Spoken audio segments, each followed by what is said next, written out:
Good morning and welcome to Moments for Moms. My name is Stacy and I welcome you here to this channel. I do a small group at the church and some of the women can't always be there, and that's very much understood by all of us moms. So I do these to kind of catch you up and help you if you missed out. So please leave a comment in the box below and let me know if you're joining in today. So again, my name is Stacy, mom of 5 that are 6, 8, 18, 19, and 20. Expecting my first grandbaby very soon. But I'm not perfect. I don't know all about being a mom. My marriage is not perfect. My children are not perfect. My family is not perfect. I'm right here in the trenches with all of you, learning and figuring out momhood. And so let's do this together, okay? So what we did is on the Bible app, we studied through achieving awesome communication in marriage this week. Communication is key in all aspects of our parenting, our friendships, our marriage, everything. Sorry, my dog is hitting the table. So we talked last week that we would do one on marriage communication. So it's an 8-day study, so we only did the first 4 days. So we will be going through 4 days today. So day 1 was very good. It said, is your small daily communication leading to life or death? So think about your marriage. Is your small talk that you daily do, your communication with your spouse, is it leading to life or is it leading to death? Y'all, small talk is big talk. Small talk has a big impact, and small conversations build relationships. You don't just go deep into talk without the small talk. You don't dive right down into the deep conversations. You start with small talk, right? Just like you don't jump into the ocean and get to the very bottom of the floor of the ocean without first plunging into the surface, the top of the water. You have to get through the top to get to the bottom.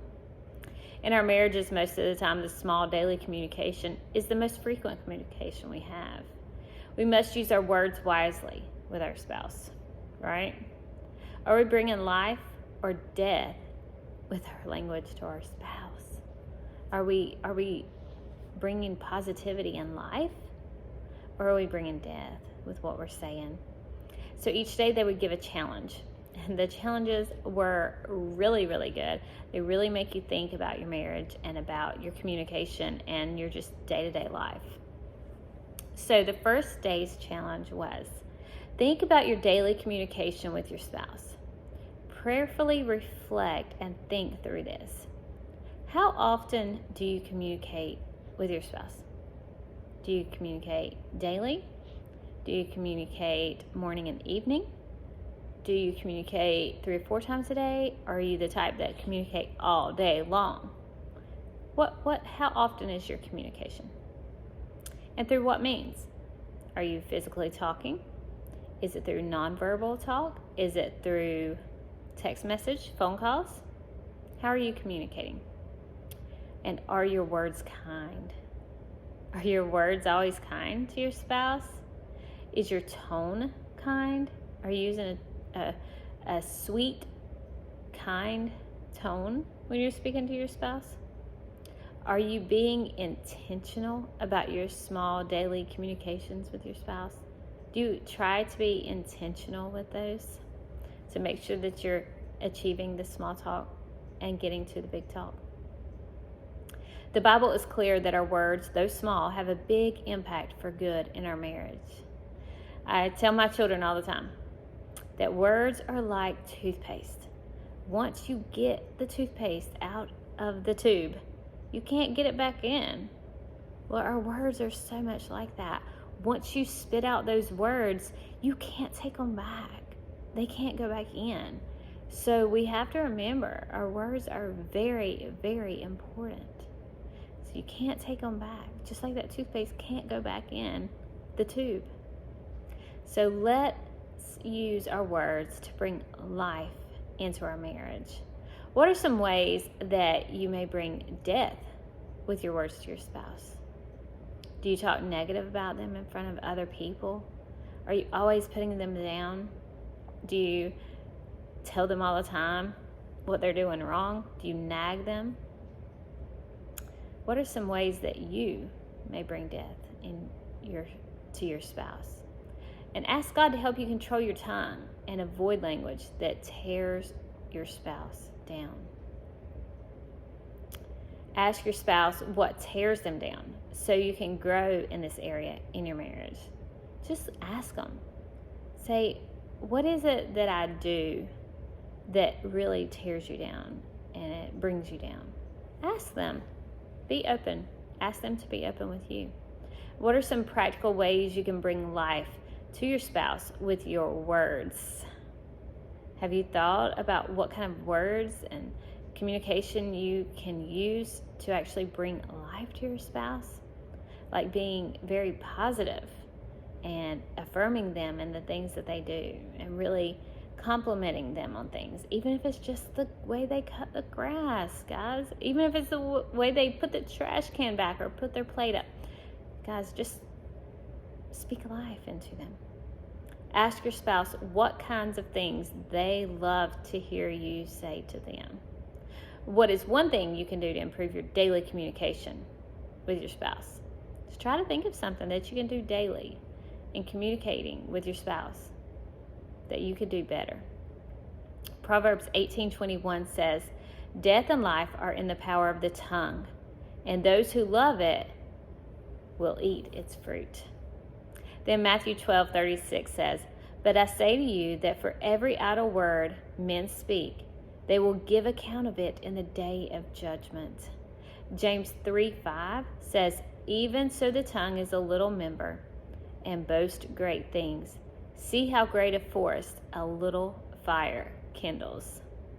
Then Ephesians 4:29 says, "Let no corrupt word proceed out of your mouth, but what is good for necessary edification, that it may impact grace to the hearers." Then on day 2, it was called seeking to understand over seeking to be understood. I mean, it feels good to be truly heard, doesn't it? But it feels really good to not only truly be heard, but to also truly be understood. When someone really gets you, right? We are probably all guilty of not putting forth the effort to really understand our spouse. We are all guilty of not really listening, right? Like in an argument, we might think too much of ourselves and how to be understood instead of seeking to understand our spouse. Understanding our spouse starts with listening. The Bible tells us to consider others as better than ourselves, to sacrificially serve those around us, to walk in humility. We have to seek to understand first and seek to be understood second. And then day 2's challenge was, today, think about how good it feels to be heard and understood. Then give that gift to your spouse by seeking to understand them and truly listening. Where have you been seeking to be understood over seeking to understand? How can you practically lay this down and learn to serve your spouse better in conversations? What is one practical thing you can do to become a better listener?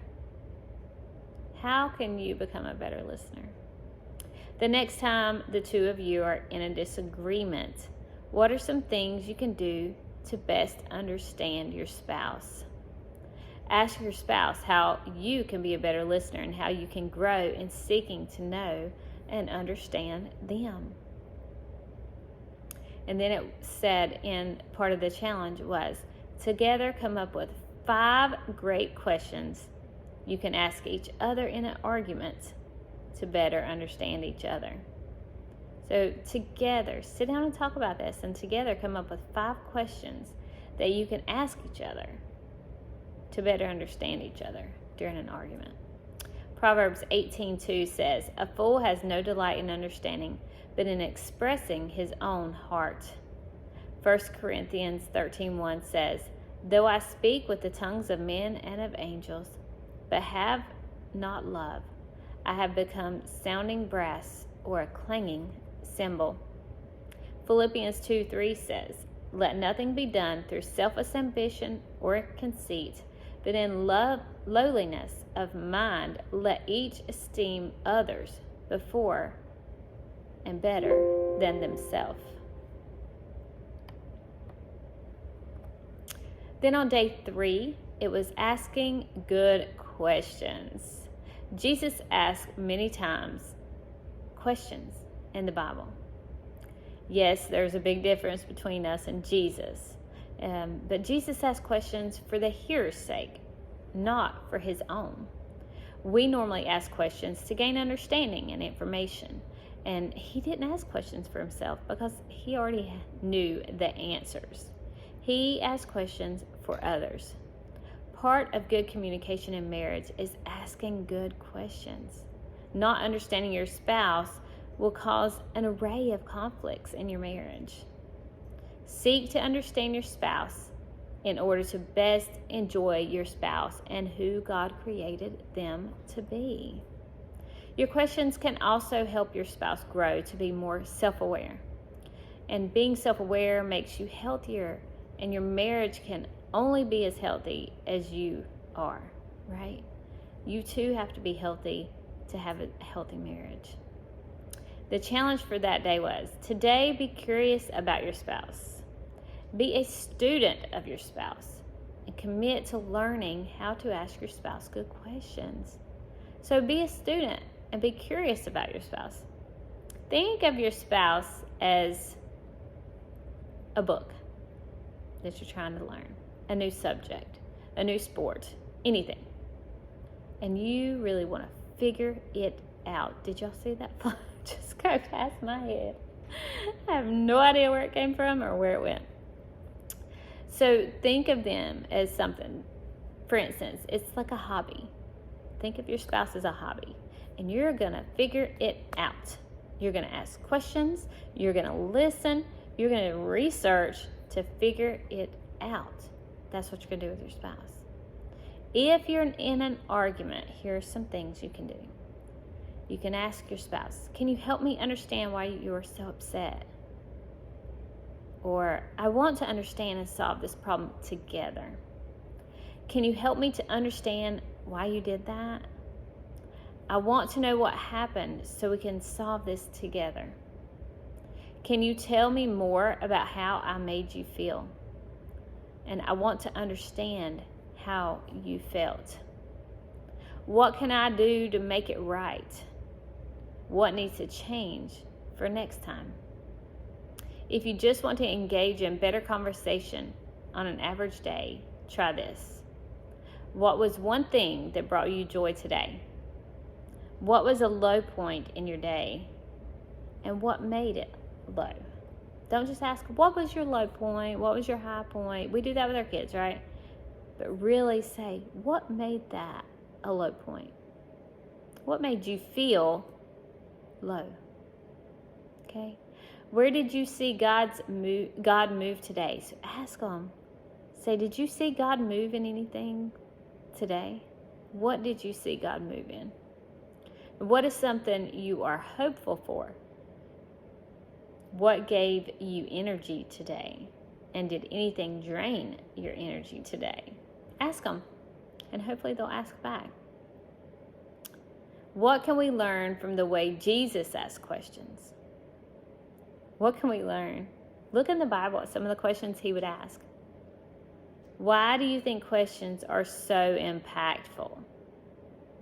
How will being self-aware improve your marriage?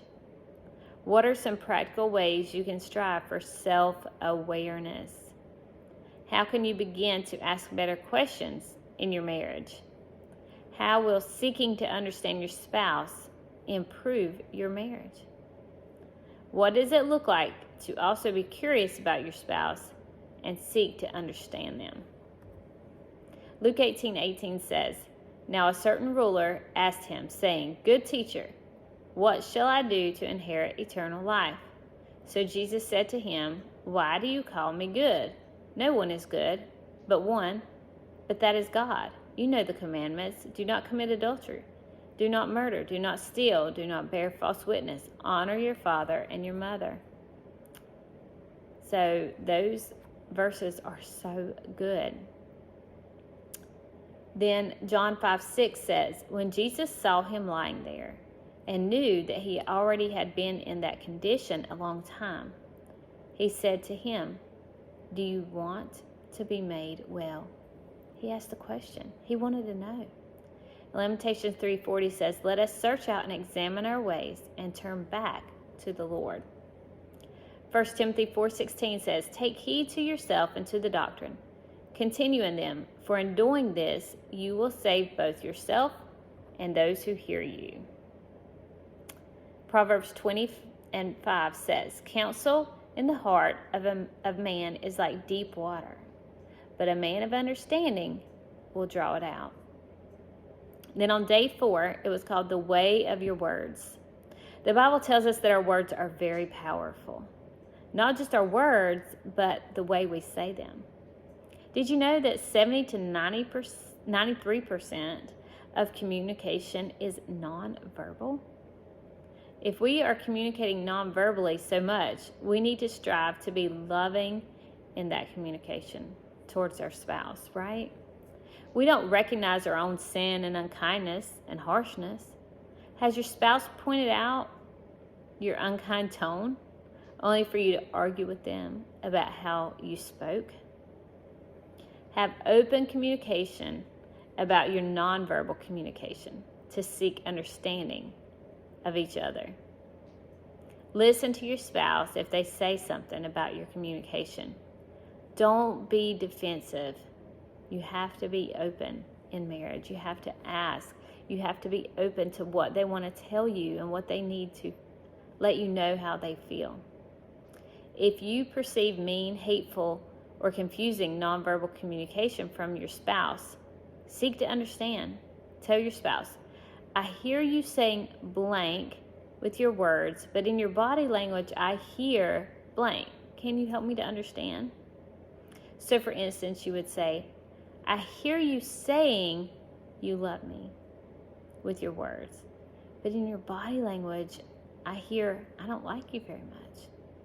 Can you help me to understand why what I'm hearing and what I'm seeing is not the same?" Then the challenge for day 4 was, today give each other permission to talk to each other about your nonverbal communication moving forward. Resist the temptation to defend yourself or be dishonest about what your nonverbal is saying, what your nonverbal responses are saying. Then it said the application questions. What does it look like to be loving in your tone of voice with your spouse? So how is your tone of voice? Is it positive? Is it negative? Is it tearing down? Is it building up? What does it look like to be loving in your facial expressions? So how are your facial expressions? Are they good? Are they bad? Are you doing this? Are you like this? Are you rolling your eyes? What are you doing with your face? What kind of expressions and nonverbal communication could you be giving? Are you turning your back? Are you crossing your arms? Are you open? Are you talking? Are you smiling? What kind of nonverbal communication are you giving? And what does it look like to be loving in your body posture with your spouse? So think back on these things and try to figure them out. So go try to have conversations with your spouse. Open up the communication. Start with the small talk. End with the big talk. Okay? I challenge you to go try to have some great talk together. So I hope y'all have a great week and that you'll join us back next week for another devotion. See you soon.